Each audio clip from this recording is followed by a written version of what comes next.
what's up? This is Drell with Quantum Light Consciousness. Today we're going to talk about how to disarm the negative ego and make space and hold space for that higher version of yourself. This is a topic that isn't really covered much in spirituality. Well, it is, but it's not covered specifically how to really defrag and deprogram the programs of the negative ego.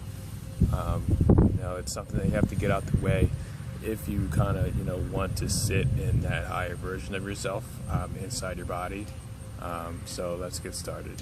One of the many things that I kind of realize with people when I work with them over the phone is they have limitations that they have set subconsciously, either from themselves or from their upbringing, or just from the circumstances or the situations that they've gone through in their lives. And everybody gets everybody gets limits. Everybody gets just like little negative thought patterns that go off in your mind, that kind of go when you get kind of insecure, or you're just not sure of what to do next, or what you should do. And that's something that takes some time to get over. It's something that is reprogrammable, and it's something that is very critical to understand, that is easy to move forward through. That's just my experience, because when you're dealing with your own mind, your own thoughts, firstly you have to know that you're not your own thoughts. That's huge. Your mind is just kind of like a tool. It's kind of like a computer system that you run, and when you can get it out the way and run it the way you want, things start to happen for you. Either that's physically or on your inner reality. And that's kind of what we're focusing on today. It's just the inner reality, getting negative programs out. So one of the many things that are popular with people is they kind of just think that A, they're not enough, or B, they're not worth much. That's kind of like the basis of the programming in society. They kind of just subconsciously beat you down. You're not worth much. You're only worth what dollar amount you bring in, or what kind of job you have, or what kind of car, what kind of house, what kind of situation, what kind of social status you have. That's all based off of worth. Some type of monetary worth, or some type of perceptual worth that is, if it's perception, it's based off illusion. It's based off somebody else's perception, off somebody else's perception, off somebody else's perception, which is actually in reality nothing. So when you take that and you realize that, you are you, preeminently, and because you exist, you come from the source of all. How could anybody who exists from the source of all consciousness be unworthy of anything? It's kind of just like getting that self-entitlement, knowing that your self-existence is not confused with a couple green pieces of paper, or what somebody else has running in their minds, what other thoughts people are running in their minds.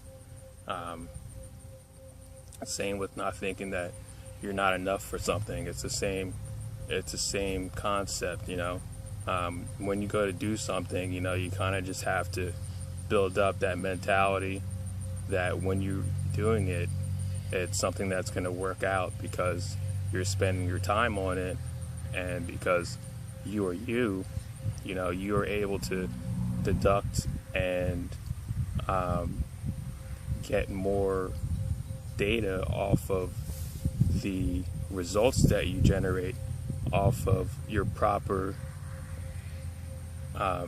intent and motive based off right action of what you're doing to make it worth it. So when you see those positive results coming in, you see that, it is worth it, and you are moving forward, and you are enough.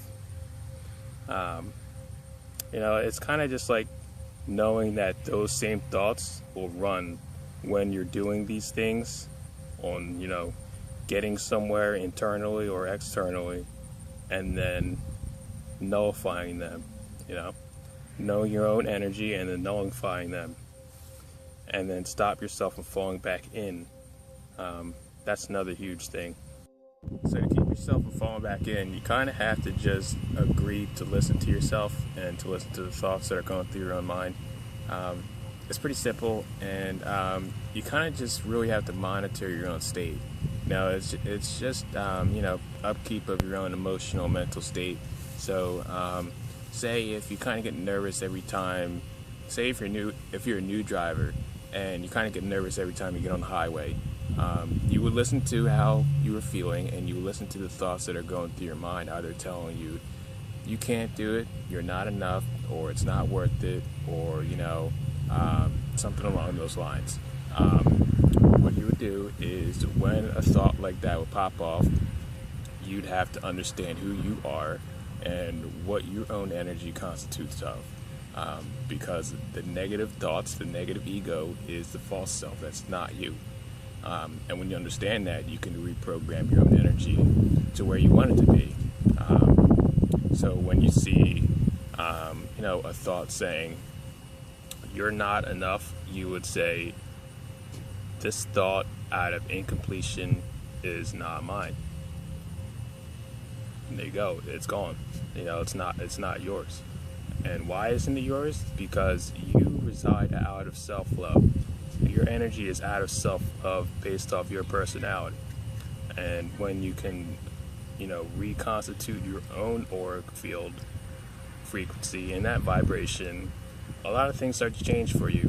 A good article I wrote is Understanding Your Own Energy on my blog. Check that out if you haven't yet. But that's basically how you do it. If you have any other thoughts, based out of suffering, based out of hurt, when something pops off, and you see the thought for what it is, say, this thought is not mine because it is not out of self-love. I am love, and it's gone. So check that out. One of the things to also be aware of, to not fall back in, is to be aware of why you might be triggering that, those thoughts, because that's possible too. You can also be triggering the thoughts that are sabotaging you. So you kind of want to look into the reason why you might be running a program based off of a victim mentality, or based off of suffering or pain or hurt. It might be kind of helping you, just get by, and that's like a snare, that's like a trap that you kind of just have to look at and then disarm. That's usually in like a situation, like a life situation. Say you're in like a codependent relationship, and every time, you act a certain way. Say every time you're sick, you get, treatment from your significant other, a lot more, so you kind of just act, it kind of just like, goes into other parts of your life where you kind of just feel more down and out, more than you should, and then you feel that other people around you kind of give you special treatment, and then you kind of do that to yourself and go down on yourself, get more down on yourself than you should, and then it holds you back. So when you feel those thoughts going off, out of sickness or out of suffering, you say, these thoughts out of sickness or suffering are not mine because they're not love, and I am love. So, it doesn't resonate. And that's it. That's the beginning of totally reprogramming your entire energy field. That's what helped me do a 180. That's what helps my clients do a 180. I just wanted to share that with you guys because I feel it's important, and that's a pivotal turning point to getting into your own center and being in your own center and being able to hold that center. Because thoughts and emotions can get chaotic if you do not monitor them, especially in day-to-day life. And you kind of need to clear that space, if you want to kind of just make the shift into, a higher degree of consciousness within yourself. It creates a space for your higher self to, be able to come and, inhabit your physical vessel, if that's, what you choose.